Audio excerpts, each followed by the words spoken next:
Right. Good morning, everyone. Welcome to the Vision to Success Digital Marketing Workshop.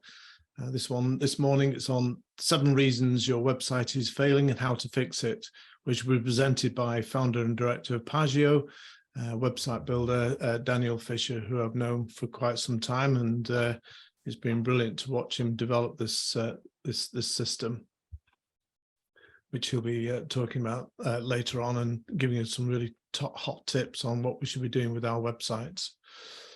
These workshops are designed to help take your vision and realize it into a successful business. The overall structure for the next hour will be a short introduction to who we are and what Vision Success is all about. And then we've got the educational presentation. And today, as I said, it will be by Daniel Fisher,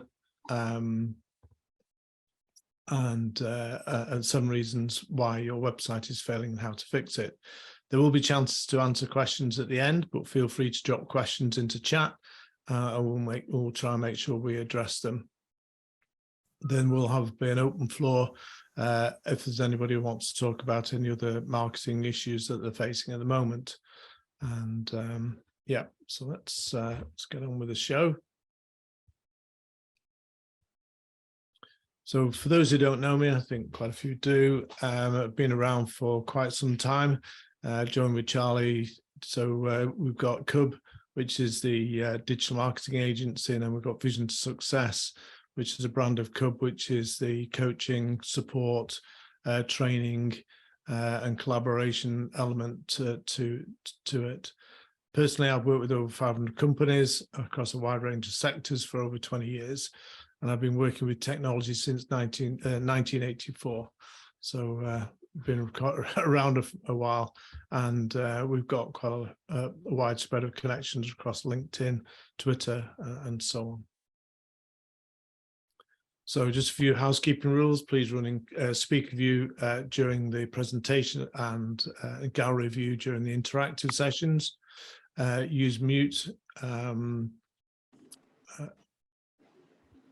Use mute when not talking, raise your hand to contribute, ask questions through chat, and if you're on LinkedIn, YouTube or Facebook, please put them into those respective platforms, and we'll pick those up through the tool we're using for streaming called Restream, and Rachel will put them into the chat.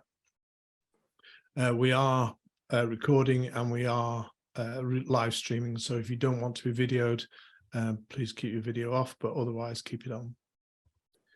So why do we do this? Getting to compete in the digital world, in the digital world, is getting more complex, more difficult, and requires actually a lot more people involved in the process. So these workshops, and we're launching the hub this week as well. It's about building on your knowledge, helping you solve those marketing problems, and building a community to support marketing. We very much believe the future is through collaboration, and I'll expand on that. So Vision to Success, we've got the free Wednesday morning workshops, 11 till 12 every month.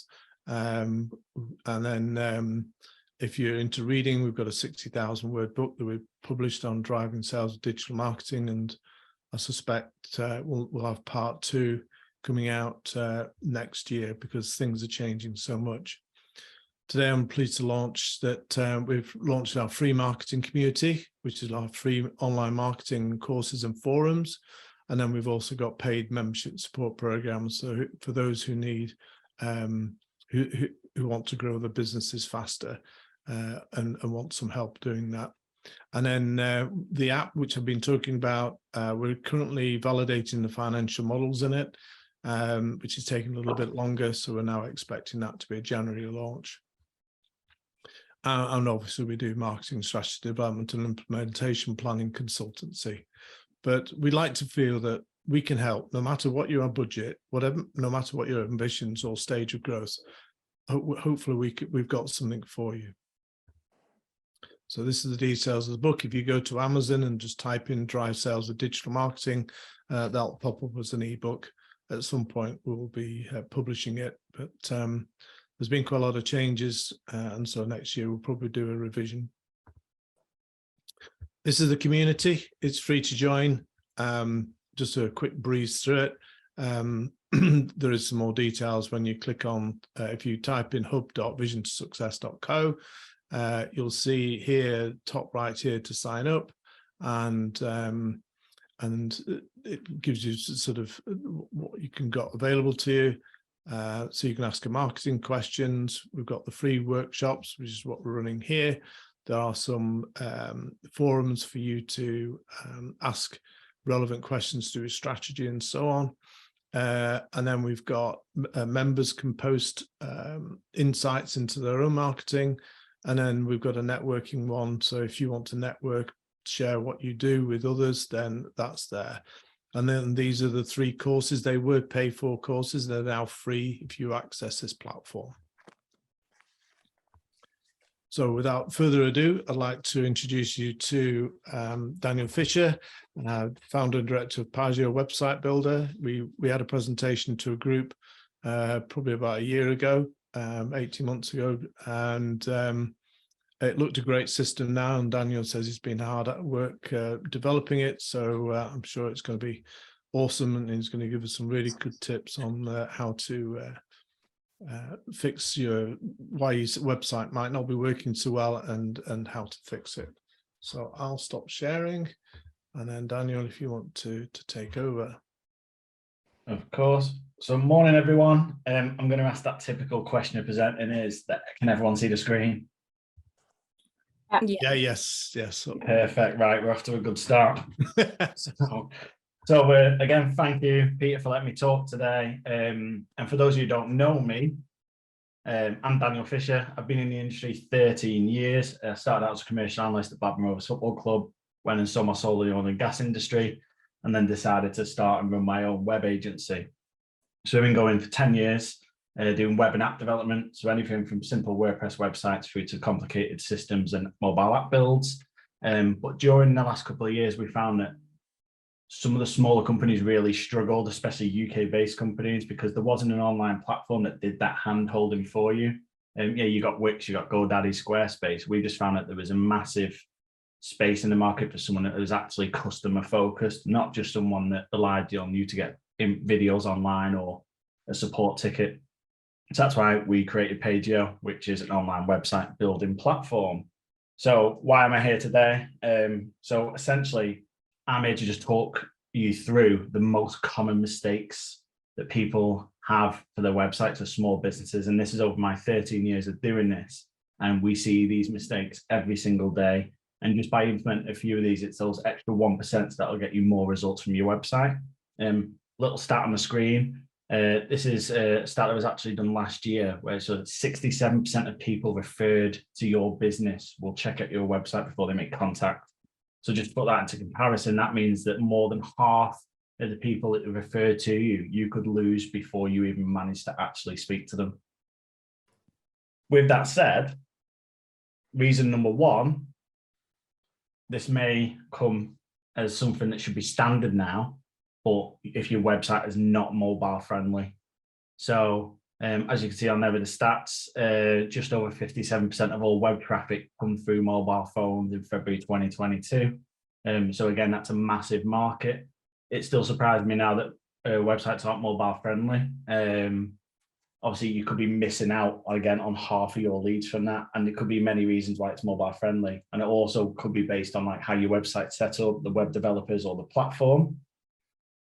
So how to fix it, and this is one of the simplest ones to kind of fix yourself, is that visit your own website on your mobile phone, click every button, click through every page. Every time you see something that doesn't look right, take a screenshot, and then you've got 1 or 2 things. If you manage the website yourself, you can go on and edit that and just work through those fixes. Or if you have a web designer, you can send that to them and say, these are all the things that need fixing. And that's one thing that people just don't do. And we see it time and time again where someone will have a website, they'll see it on the desktop, they go, yeah, it's great. And then they haven't looked on their mobile phone, they haven't looked at the menus tiny and click the buttons. They haven't looked at stuff touching each other when it goes down to menu because the padding hasn't been done properly. So that's one of the most simplest things for you to kind of go through and do. So we'll just give you an example. So this is how on our website building platform, you can view how it looks on mobile phones. So again, you can go onto the platform and edit it and just check and see how it all works. So again, if you're managing your own website and platform, most of them do have this view. If you don't, and you're working with an external kind of part of your web development agency, as I said, just go through, look on your phone and send them all of the photos. Moving on to number 2, slow loading pages. So Neil Patel is like one of the masters of SEO. He says that 40% of website visitors will abandon a web page if it takes more than 3 seconds to load. To be honest, I'm a very impatient person, so I've probably gone at 1.5 seconds. Because I think I'm in the industry, that fast loading website should just work. We are an impatient species. We want everything directly now. That's why we absolutely love Amazon next day delivery, because we are impatient.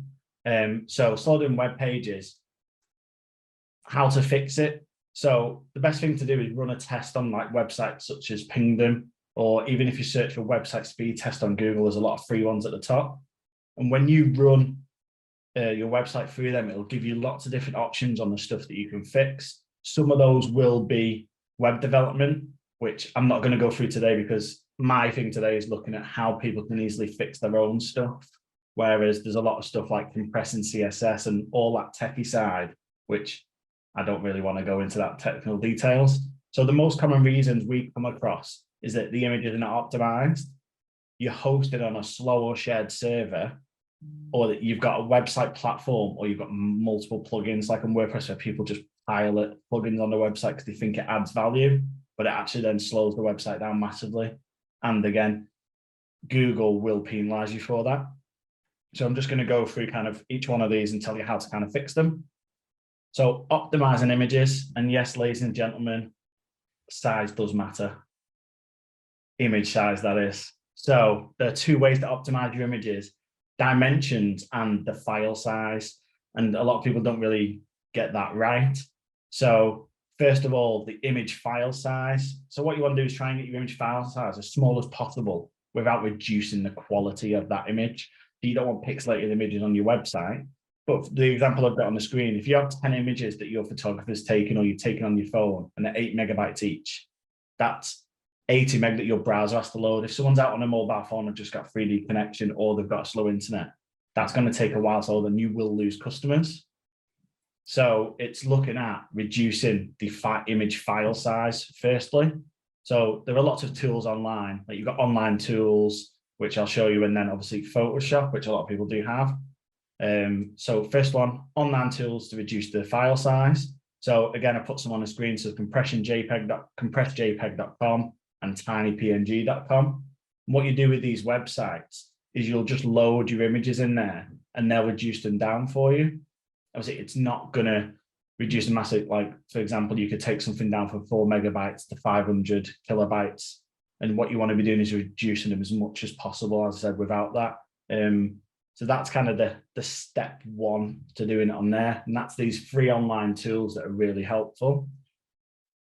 If you have online tools, I mean, if you have Photoshop, then you can export for web inside there. So if you pull your images inside Photoshop, as you can see on the screen, you go on File, Export, and then there's a Save for Web option.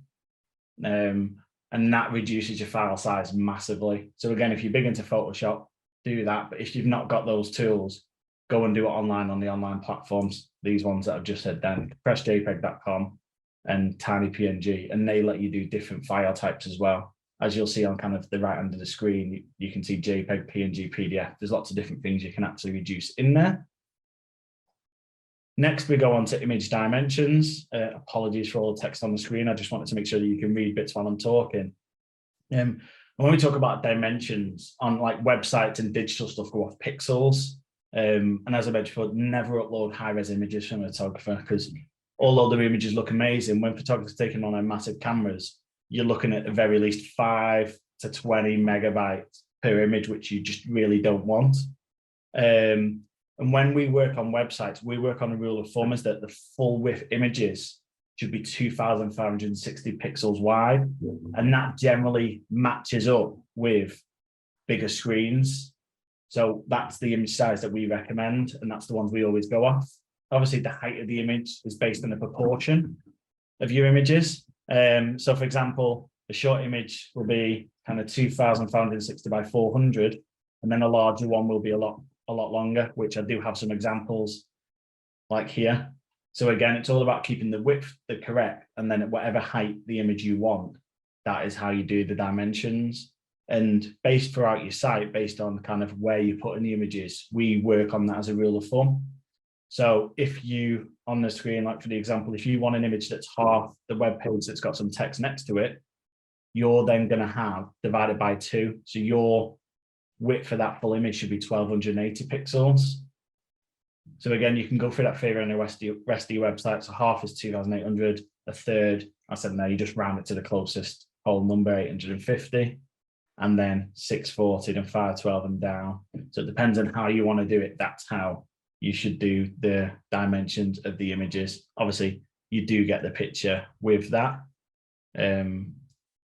So then how to edit the dimensions. So again, there's lots of tools. You've got Canva, which a lot of people know about. So you can go online and set the image dimensions in Canva. You've got Photoshop again, where you can do that. But Adobe also have a free online tool called Adobe Express, which is really good, which I'll show you now. So this is the Adobe Express tool. You can literally upload the image into Adobe Express, select the custom size, and then put your width and height in there. But the good thing about this is that if you've got an image that you want to use, the image and height are locked. So if you just want to reduce like the width, say for example, like I've done there, 1280, it'll scale it down for you properly. And then you can actually move the image around if you want to cut it off, etc. But that'll do the dimensions. So you want to look at the image file size and the dimensions, and actually doing both of those together and doing them right. That'll reduce the file size even more as well, because the dimensions are right for the page. So that's those on the images. So the next reason was hosted on a slow or shared server. Obviously, if you're on a website builder, kind of like your Wix and Padio and stuff like that, you can't really host anywhere else, but WordPress is different.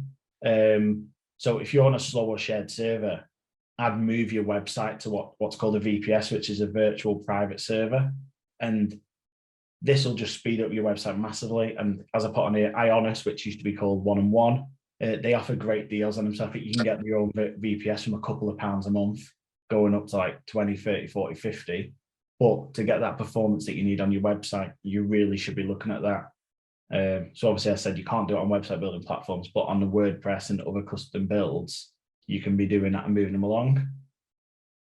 And multiple plugins. So obviously this is a big issue when it comes to WordPress sites, because everyone's like, yeah, great, there's a plugin for that, there's a plugin for that. We actually went on a client website last year and he had a plugin to change the color of a button on the website.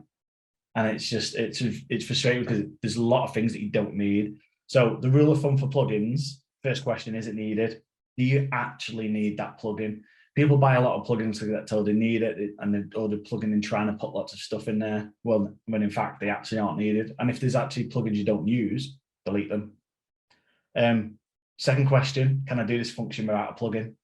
So, like for example, changing the color of a button. There's ways of going around that and learning how to do it without needing a plugin. And there's lots of different things like that where someone's installed a plugin when it's not actually needed. And then the final one is, and the main one, does it add value to the customers? Is me having this plugin actually add value to the customers? Because for me, the customer wants to get on your website, they want to see what you do, they want to know that what you do solves their problem, and then they want to see how they get in touch. So as long as the plugin adds that value to that customer, that's fine. So reason number 3, your website is failing, is that it's not SEO optimized. And I said that 67% of the buying journey starts via a search engine such as Google. So I'm not going to go through the whole of the SEO journey today, because that itself would be an hour to start. And that's just the non-techie side. But I'm just going to go through the main ones that we get, and the main ones that kind of give you those little extra 1% and that make it easy for you. So how to fix it, I said, get an SEO strategy in place. If you're doing it yourself via DIY platforms, so there's quite a few DIY platforms out there. There's one called Hike SEO, which is a UK based one, and that's decent, nice and easy, or use an SEO agency. But today I'm just going to go through the quick wins that you can do yourself, which are the H1s, which is the titles on the pages. and then looking at a page per service that you offer to target the keywords. So firstly, H1 tags. And the H1 tags are basically the main title on that page, which you'll see on the screen is that's the coding version of it on the left. And then on the right is the pretty version that everyone sees on the front end, which essentially H1 tag is used to say, this is what the page is about. And that's what Google reads. And there's a hierarchy, and a lot of people get this wrong, especially graphic designers. Like, we love graphic designers, we work with them all the time, but they get this massively wrong, because when graphic designers are designing in their design software, they use a tag system for headings based on the styling, and they always get it wrong. And we see a lot of web designers that still get this wrong. Like, we'll go onto websites now and there's no H1 tag. So the way it works is exactly how this hierarchy here is. You've got one H1 tag on the page, and then he breaks down into the subsections of H2, H3, H4. It goes all the way down to like H6. But this is how you should structure it on your website, because it's just a heading system. So the main key points for a H1 tag is only have one on your page, and actually have one. As I said, we see lots where there's just H2 tag and there's no H1, or there's multiple H1 and it's duplicated. Sometimes that actually happens as well if people have like a web and mobile version, you have two H1s on the page. But yeah, just making sure you have one H1 title. Include relevant keywords. So if you've just got a standard our services page and you were a HR company like my example here, you could just put outsourced HR services instead of our services, because you're getting that outsourced HR keyword in there if that's what you want to rank for. Obviously, if that company was, my next one, if that company is based in Preston, for example, you want to have it as outsourced HR services in Preston or outsourced HR services in Lancashire. Wherever that, if you are location based and that's what you focus on, that works really well. Say, for example, like people who work hyperlocal, like tradesmen and stuff like that, don't want to travel, making sure your location there's a big win for the H1 tags. And my final point exactly that is that they're not for design purposes. Like H1 and H2 tags could be the exact same design on your website. It doesn't matter. It's just a hierarchy. It's basically when Google looks at that website and says, what is this page about? Right, I'm reading the H1 tag. Okay, great. I know what this page is about now. And I said, that's where like some designers get it wrong, and web developers too as well. So this is just an example. So personal trainer. On the left, you've got the ultimate fitness experience, which is great. But when Google's looking at that, who's going to type in the ultimate fitness experience? I wouldn't. And pretty much if you do your keyword research, I don't think many people are going to be typing that in. So a simple, quick change to personal trainer in Preston, which is more likely the thing that people are going to type in. And even without doing the keyword research, I will bet you on that one. That's that quick little change of that one sentence in the H1 tag that can make a massive difference. Obviously, it goes off the content and everything else, but those are the quick little wins that will help your site. I remember doing a project years, it must have been about 9 years ago with the Daily Mail Online, and they didn't have any of those. And they just changed all the H1 tags and got it sorted, and it massive increases in traffic over the next few weeks, and it continued. It's just simple little 1%. Next, page per service. So again, a lot of people are they have multiple services. We'll just have our services and then put them all on a page, which is great. It's just because it gives everything that you do. But what I would also do on that is then for each service link through to its own page. For example, digital agency like we have, you've got app development, branding services, and website design. Obviously, we don't do the branding, but I put it in there as an example. And those are the different things. Like if you've got different services that are obviously related but different, and people will be searching for that on search engines, creating those pages. So, and again, example of what we've got is we create our own landing pages because we're an alternative to other website building platforms. So we've got pages that are Wix alternative, Squarespace alternative, and WordPress alternative. So it's creating pages like that that people are going to be searching for. And that'll make a big difference with regards to traffic. But yeah, it's breaking it down. And if you're a product-based business, obviously, usually with products, you always have a page per product. It's the similar thing. What you want to be doing is just breaking it down and adding the services in there. Reason number 4 is poor web design. And this is a big reason why the websites do fail. Design is subjective. I've got a do's and don'ts list that I know of stuff that actually works. But again, the main thing to think about when you're designing your own website is doesn't matter if you think it looks good or you think it's cool or you think it looks great. What are your customers going to think when they look on there? And that's the main difference. So most common design mistakes. Number one, fonts. Select fonts that are easy to read. A lot of people get this mistake and they like the curly font because it looks cool or it looks like it's handwritten. And we all know when you go to doctors, you come back with a note and you're having a clue what they've written on a note, or you got a teacher's report. You don't know because they look like this. And that's the thing, is that when you go onto the site and you struggle to read and you've got perfect vision, think of people who don't have perfect vision on that site as well. And this is what a lot of people get it wrong. Like, there's a lot of people with vision impairments, and I'll go through to that later on, but that's what people don't accommodate for. So when you're getting like squiggly text like this or something that you think looks cool, someone's not going to read it. So it needs to be clear, exactly like this. Make it nice and simple. Use a font that's easily readable where there's no letters that are overlapping or anything like that. Just nice and simple. Yeah, it might make the site look simpler, but that's what people want. They want something simple they can read and get through to where they want to get through to. Next reason on there is too much text. So what people do is they pile loads of text on a website. They're like, yeah, people need to know as much as possible. And this is what the website ends up being like. And you've got to read through lots of different content. And that's not how we read websites. What people do, and you'll find the same even when you're reading books or reading anything else. And you do it when you're looking through a food menu. You skim and you do this, you look for the titles and you look through, looking at what's of interest. And if you see that, say for example, on the screen is that 10 years of work. So you see that and you go, right, I'm interested now, I'll read what's underneath it. And that's what it's about. It's breaking down your website into readable paragraphs of titles that people can skim and see the information they need to go through. Like we do it well on our website building platforms. That when you look at features, we list the features down in headers and certain things that people want to read. And then if they want to read more, they can go into it.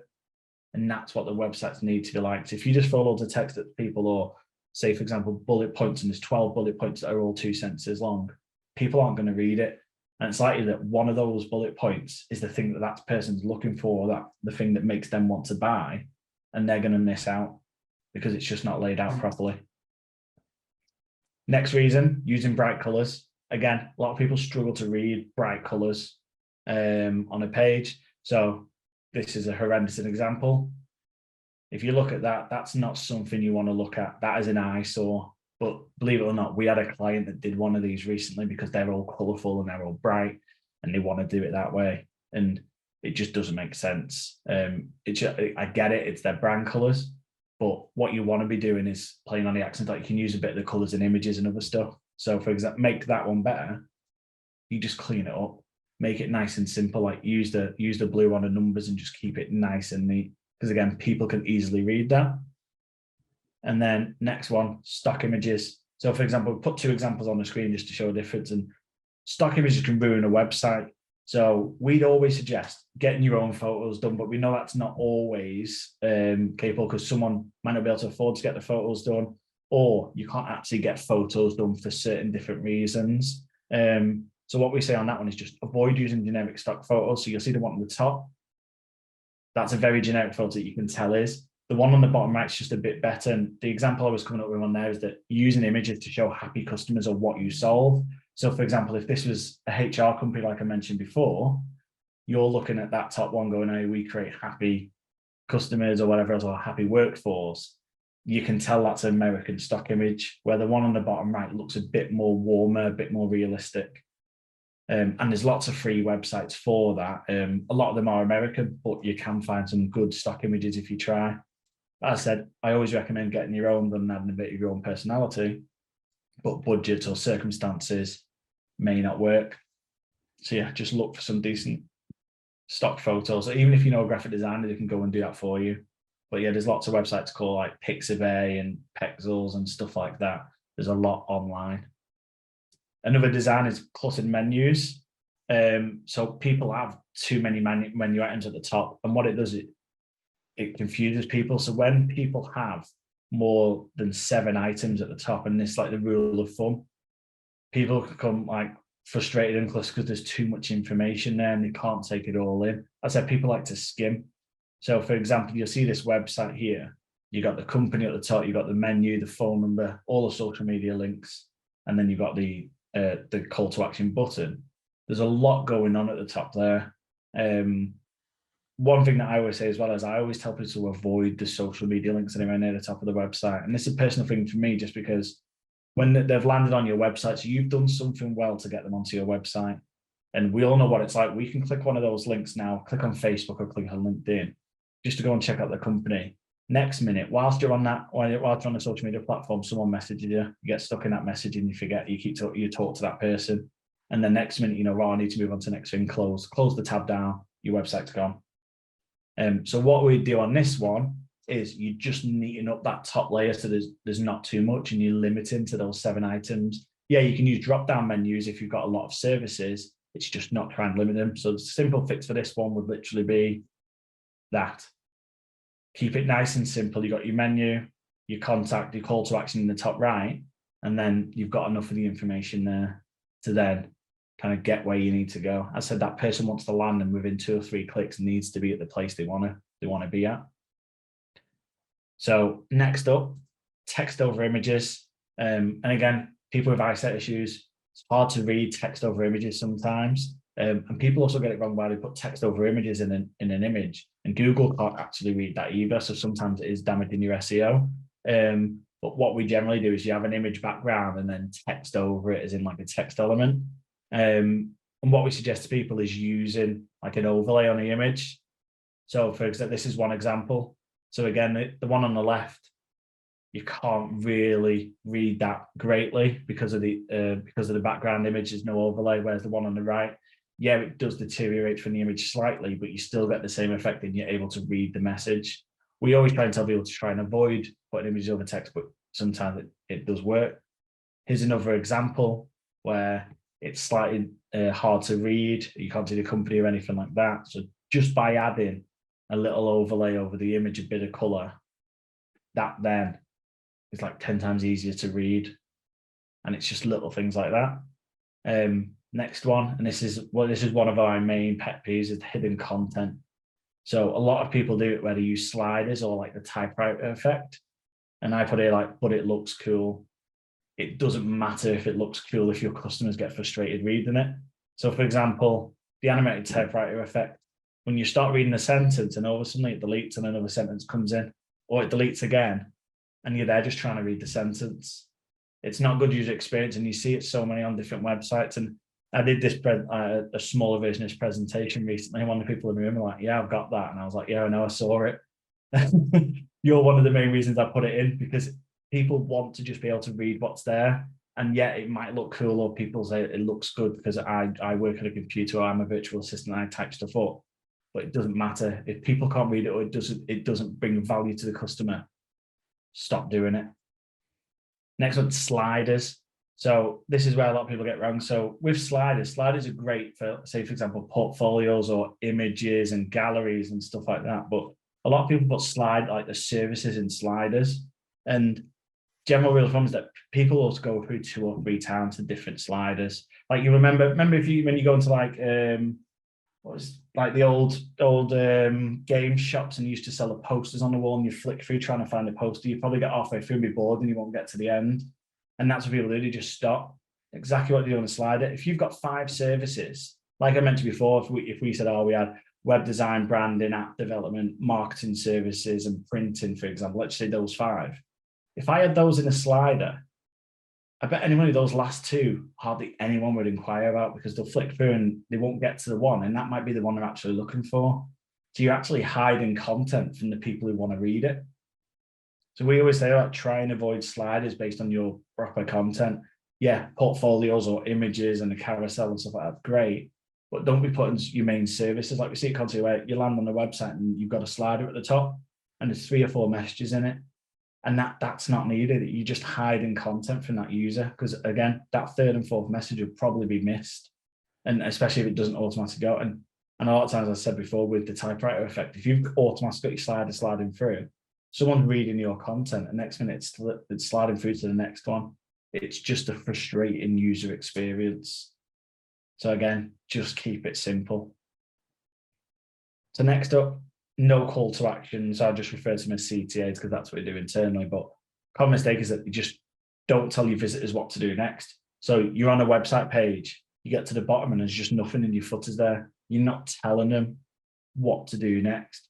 So a couple of examples: buy now and save £40. So obviously this is pictured, buy now and get 50% off. They create a bit of urgency to say, buy now and you'll save some money. Oh, great. Obviously I'm on the page, so I'm looking for it. Buy now and I'll save money. Another example there, see how much money you can save on XYZ service, get a free quote today. And then last one, subscribe to enjoy free marketing tips sent directly to your inbox each week. So that's an example of something that obviously Peter could use. It's that thing of saying, look, enjoy free marketing tips sent to your inbox every week. So I've got a couple of examples. So this is a fleet services group, and their call to action is nice and simple. And it's basically saying, ready to make the management of your fleet more efficient. Because it's basically saying, my pain is that my fleet isn't efficient. I want to manage it better. They're straight away ready to make that. Call us or schedule a call back. So we're giving them multiple options. Something as simple as that at the bottom of their content on the page will get them more callbacks than not having anything at all. Because when they get to the bottom, they just want to be told what to do. Another example, these are utility broker, obviously a massive thing at the minute. Make great savings with business utility brokers. That's what people want right now. And I said there, only takes a couple of minutes to cut the cost of your utility bill. Get an example of how much you can save. The amount of businesses right now that are looking at saving money, that tells them exactly what they need to do next and why. See if you can save on your energy bills. Great. I don't know one business that pays energy bills now that don't want to save on it. Tell them exactly what they do. If that just said, oh, we do energy bill comparison, you got to bottom, there was nothing there. Yeah, they might get in touch, they might call you, but this is telling them you will save money, get in touch with us now. So it's just making sure that call to action is telling them exactly what to do and why. And then contact details on the call to action. Let the customer contact you how you want to. I was actually on a call on the way here to a partner of ours, Studio LWD, and a design agency, and they said they've been speaking with PR contacts, etc. And they said they got referred to a website the other day, and the only thing you could do on that website was book a call with the person. And she was like, I just want to send them an email, I'm busy. Give people the contact information, let them contact you how they want to. Give them your phone number, give them your email, give them your contact form, give them your address if it's applicable. Like if you've got a physical address, a lot of people don't have the physical address. You don't need to put it on there. We don't put our physical address on the website building platform because, quite frankly, we're a website building platform. We don't want people just turning up saying I want a website. But it's giving them the information where they can feel comfortable contacting you. You know what's like now? Some people will hide behind an email. They don't want to jump on a video call with you and go through the problems or go through what they need. I'm sometimes like, you're busy, you just want to send an email saying, can you do this? Yes or no. That's sometimes just what you want. You don't want to speak to someone for half an hour while they tell you about the company or try and sell you everything. It's just a simple question. So give them the contact details they'd want as much as possible. And also at the bottom as well is that 44% of potential customers prefer to call you on a landline number. And sometimes with that is that if you've got just a mobile number on your site, which a lot of people do, that can also pop off people because they think, oh, they're just a one-man band. Even though one-man bands are great, obviously, like most businesses and micro businesses in this country, some people just get put off by that. So I would always recommend to someone that if they had just a mobile number on their website, get like an online VoIP number. There's websites such as Circle Loop, they're a Lancashire-based one. You go on there and you pay £5 or £15 a month. You get a number, it's online, on your desktop, on your mobile, everything you need to do. And it can send all your numbers through, etc. Gives you an online number. Well, and say, for example, for me, Preston 01772. So something like that just gives them that professional number. Number 6, for the reasons why your website is failing, broken links. So when people land on your website and they get a broken link, you'll have seen this, it's like a 404 error on a website. And that just makes it look like it's unprofessional and poorly maintained. So someone can get put out this going, they click a link, it goes, right, this page is no longer here. They go, all right, click back. Instead of then going to somewhere else on that website, potentially buying, you've lost that customer. And also it's bad for SEO because if Google see that there's broken links, they're just looking at saying, no, they're not maintaining the website. It's not a good thing. It generally happens when say, for example, you've changed the URL of a page or the page is being removed or deleted. And that does happen a lot. So how you can fix it. So this is just like a simple way of me going over it, is that you can track broken links in Google Search Console. So if you have your website onto Google Search Console, and then you can set up a redirect on that URL to point to the new one. Some people will probably need the web developer for that. On our website builder, all of that's managed in the website builder itself. So as soon as there's a broken link on your website, you get an email to say someone's clicked on a broken link, and then you can easily just click to redirect that. And I think that's one of the good things that we added on there, because some people aren't technical enough to go into Google Search Console, do a redirect. Like we're just doing one for a client at the moment where the whole URL's changed because they've been bought by a different company. So we're going in and redirecting it all, but that's more on the technical side. Whereas some people just want to be able to change one thing from kind of like the bit of the URL's changed or a page has been deleted, but instead of sending people to those broken pages, you want to send them through to the new page for that. Or if there's not a new page for it, send them through to the home page, because that is where someone then might buy from you. Reason number 7, and this might seem plain, but most people check out your website and they'll be introduced to you. But you also need to actually promote your website. A lot of people just think, and I put the quote at the bottom, build it and they will come. That doesn't work. Just by building a website doesn't give you the right to get new customers. And that's where a lot of people get it wrong. They just go, they built a website. They go, oh, I built a website, it's not working. And you go, when was the last time you did anything to it? Well, I don't, it's just there.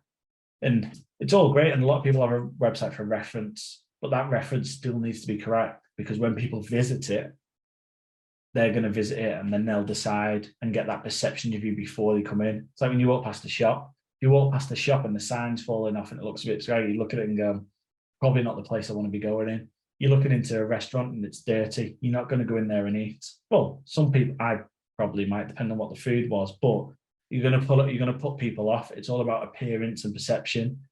And so you just need to be working on your site, but then actually promoting it. So how to promote it? So as I mentioned earlier, improving your SEO strategy to get more visitors. So again, working on your H1 tags, working on your content, page per service, limiting your images and doing them properly. And then obviously there's a lot more to that. But as I said, getting an SEO strategy in place, or speak to an SEO company or use one of the DIY tools. Social media. Social media is a great tool, as we all know. Like that will get your website hits, even if you're on LinkedIn and you're connecting with people. I do this all the time. Someone connects me on LinkedIn, I look at the profile, look at the company, and then I go straight to the website and I'll look at them.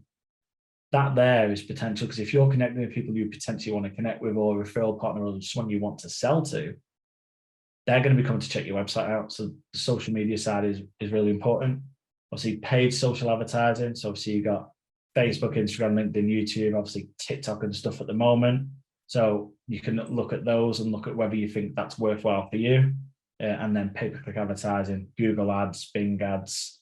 Because again, SEO is great for a long-term strategy, but if you want visitors now and want conversions now, one of the things to look at is probably pay-per-click advertising, because that just brings in the leads. I said, that's not the stuff, we don't touch any of that side. We do it internally for ourselves, but we have like other partners, but we just know how much that can then help driving traffic, driving inquiries and driving sales. And then last but not least, email campaigns. Once you've interacted with people, they've downloaded anything you've done, like the PDFs, etc. It's actually interacting with them, sending them content, send them news. Because a lot of the times people will read through your content. We have people that buy from us now that started reading our content 3 or 4 years ago. And they literally come to us saying, yeah, I've been reading your emails that you send out, your tips, I've been reading your blog, and now I'm in a position to buy. And all of these are working together, like they've been checking out our social media, the email campaigns, our blogs, and then they're in a position to buy.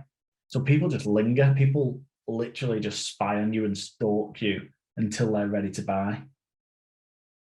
So just to finish, where to find me and how you can work with me.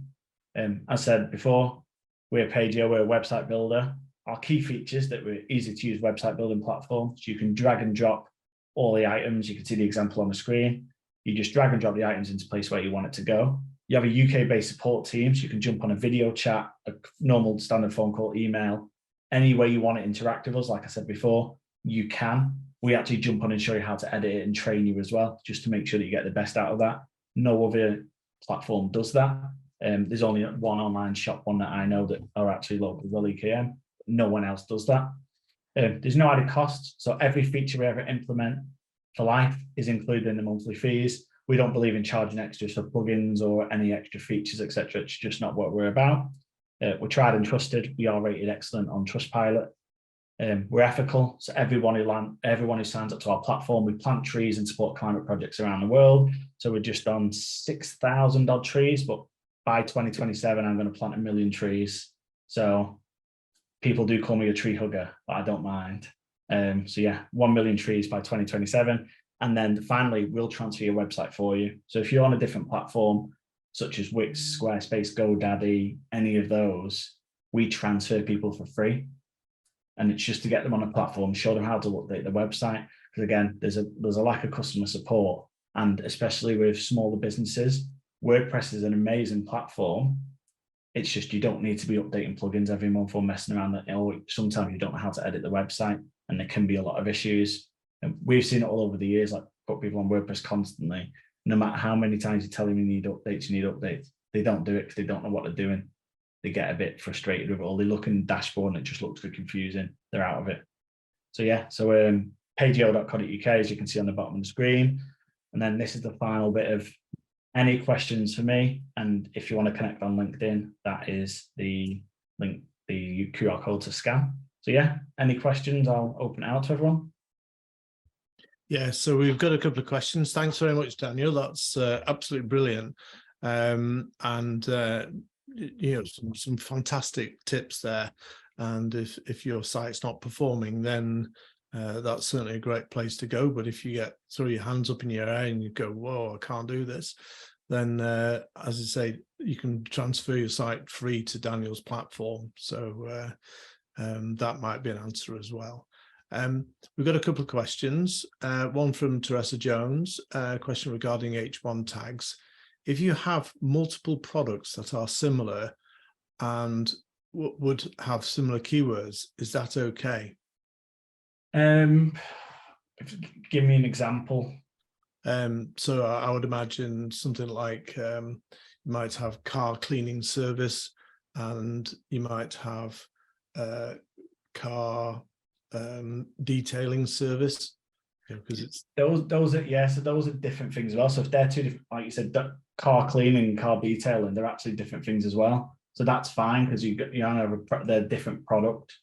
So they're good to have. Well, if they're so close like that, you could have car cleaning and detailing as your H1 tag, because the content's very similar on that page. Yeah, Teresa, do you want to jump both in there? So Teresa says products could be several different 2-bedroom log homes. Do you want to just give us an example, Teresa, please? Either speak or yeah, I'll mute if that's okay. Yeah. Yeah, so we have several different products which are somewhat similar, but they're obviously somewhat different design. So we've got pages with we've got a WordPress website which lets you filter and search and find things. So they have a product name, but I'm just sort of wondering what the ideal content for the H1 tags would be, because I'm conscious that you don't necessarily want to be having several pages which have the same keywords. Yeah, you don't want the same H1 tag on those pages, because then it's just duplicated across. So what are your products? Sorry, if you give me an example of the products. Well, they are log buildings, basically, log cabins, shall we call them? So you might have I have a client who does that, so we're good. So what you want to do is, so for example, you're talking about, you've got 7 products, for example, 2-person log cabins. So you want to focus on the category page. So you want a category that is 2-person log cabins, or whoever want bit of content on, and then linking through to those products. So the thing that you're optimizing for itself is the page of 2-person log cabins, which is kind of like a category page that can link, then they can link through to the products. So you're going back, you're kind of adding a layer in of saying, there's a page here that's all about 2-person log cabins, and you can have a page at 3-person. So sometimes these are category pages, or sometimes you can create them as custom pages and link through.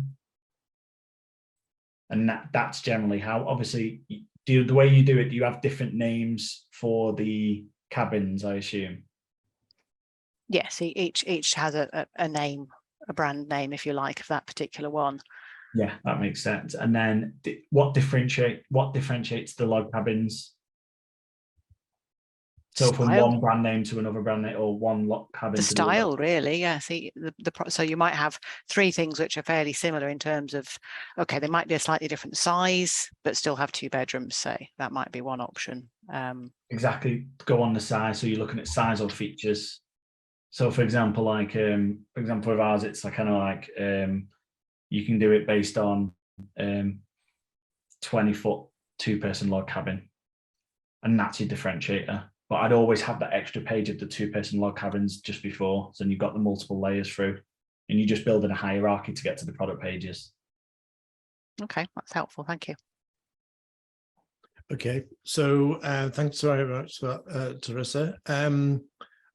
Giles Cusden is asking, what recommendations do you have for font type? Oh yeah, right. Okay, font type. Oh, good question. You know what? I'm actually writing a blog on this. There's a lot. So usually it's just your standard fonts. So I would always recommend using Google Fonts because they'll load no matter where you go. And then your simple fonts such as your Helvetica's, Lato, your kind of sans serif fonts that are all simple to read. There's one called Inter, which is a Google font, which is good. Poppins, that's the official social media font for Liverpool Football Club. I'm a Liverpool fan by my sins. So I know, because I got a friend in the HR department there, PR department there. So yeah, loads of those simple ones like that. But I am actually writing a blog on it at the moment about fonts, but simple sans serif fonts like that are. And you could, to be honest, even if you Google most popular Google fonts, you'll find a list of them, and they're usually the same ones. Brilliant, thank you. All right, okay. So William's asking, is a direct search the best strategy rather than organic when considering selling fine wine? I asked William what he meant, and he says direct search he means by coming from social media, paid ads, blogs. So is it better to do SEO and spend your time doing SEO, or is it better just to pay the man and pay Google, pay social, put up social links? What would you say in your view? Very good question. And I would say that if I gave you an answer, I'd be lying, because I haven't tried them. Because say, for example, you've got to try them and see what works. And that's what it's all about. It's about experimenting. So if you look at now, so sorry, did you say fine wines? Fine wines, yeah. Yeah. So when you look at that, it's looking at what works for you. So say, for example, if you're going direct to customer, whether working with partners is more beneficial to you or not, I'd always look at that angle for fine wines and look at how the people who can consistently bring you work. But if you're going direct to customer, you've got to test social media, test your SEO strategy. And then looking at a bit of paid work, you've got to test more because you can't compare unless you've done them. And every business is different. Once you find what's working, you just double down on it. But you've got to try it. And we're in the process at the moment. So we've been doing most of our stuff until recently has just been organic from like networking or online or working on our SEO strategies, but we're just starting on paid advertising now. Then we're going to do a bit of social media. I've been forced to just start TikTok, which I feel like a granddad because I'm going on it. I got Instagram, I just don't know TikTok. I'm not dancing, but that's the thing, I'll be on there, but it's just about trying what works. Yeah. You just got to try them and then look at it and go, actually, this works well. Let me try and do this. Like we've done everything from going to lead generation websites where you buy leads and stuff. There's lots of different things. You've just got to try it, because you could ask anyone and they'll give you an answer, which in honesty, if they haven't tried it, it's a lie. I'm a data guy, so I couldn't give you the answer there. You just got to try them. Yeah, I mean, I'll add to that. What we do see is that SEO is a very much a long-term thing. and you have to do everything that Daniel has talked about. There is a workshop we run on it, just on SEO, which is in the pre-recorded the recorded workshop section.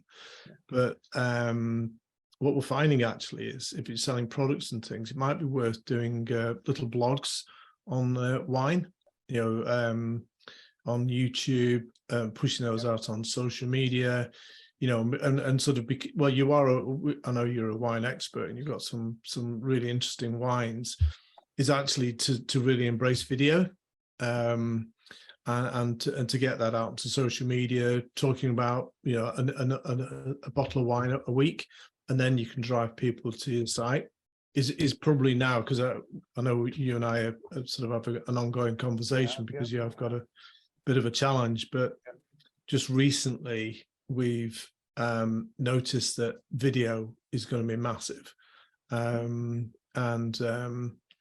it's getting those video blogs going, I think, in your case, because it's people buy from people, and people want to see you as an expert.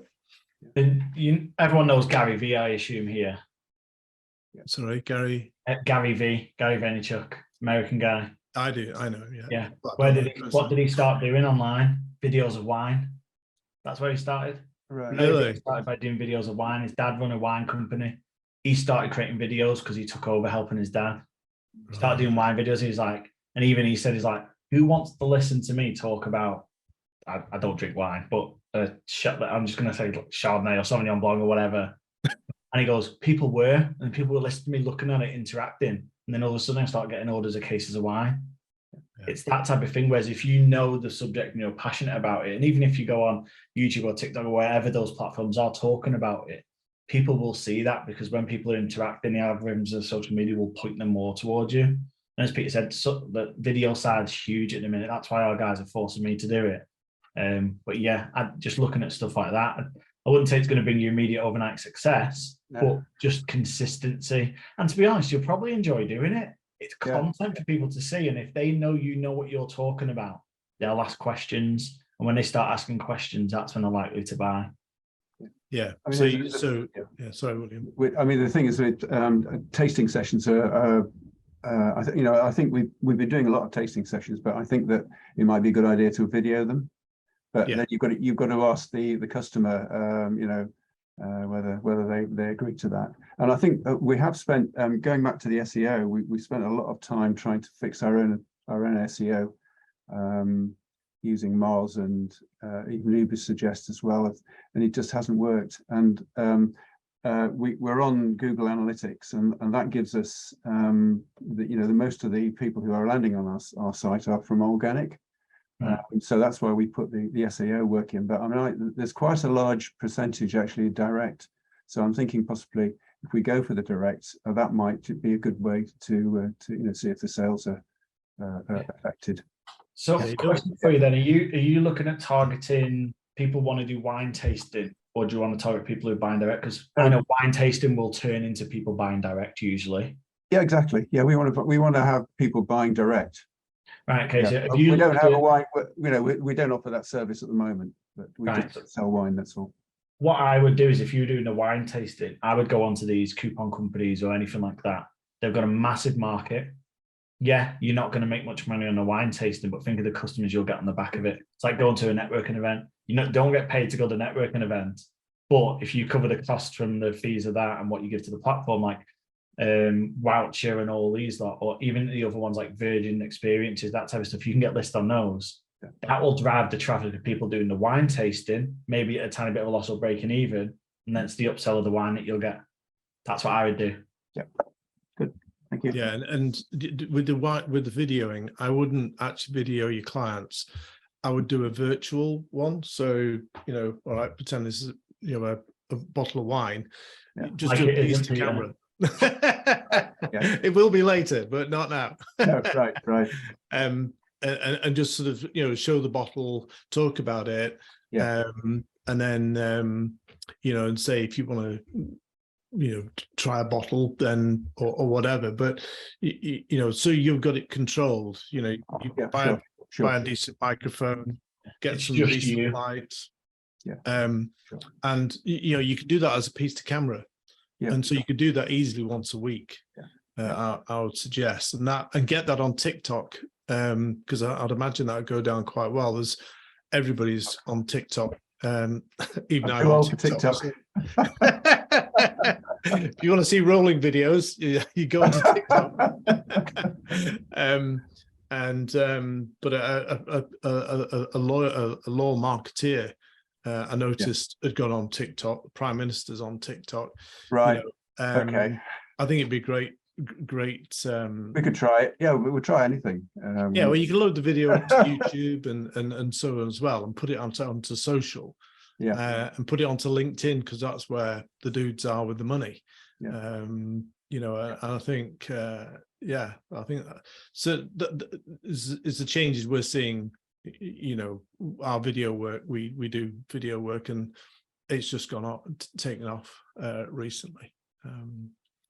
Okay, so let's just quickly check, make sure there's no more questions, but some great questions. Thank you very much. Okay, so I'll just bring it towards the end now. So Daniel, thank you very much so much for, I think it was a really useful webinar this morning. I definitely felt it was a good summary of what people can do themselves. And so thank you very much for everybody else attending, whether you're on LinkedIn, Zoom, in the Zoom room, on YouTube or Facebook. I hope you found it useful. The recordings and transcript will be put on the website in the next day or so, and a link will be sent out to everyone who's registered today. On the 7th of December, I'm pleased to announce we've got Gary Bramwell from Great Minds, and he'll be doing a presentation on how to create a PR strategy and tactics that will help your business shine. So there's a big move now for digital PR. So traditional PR, what they used to do, has changed dramatically over the last few years, and we're certainly working with Gary on PR strategies digital PR strategies to help customers get even more exposure, but it's not your sort of traditional sort. So if you want to find out more, please book onto the event. It'll be on the website in the next day or so, and we'll be sending out an email anyway. And so I look forward to seeing you all on the 7th. Thanks very much. Thank you. Right, see you later, guys. Thank you. Bye. Thank you.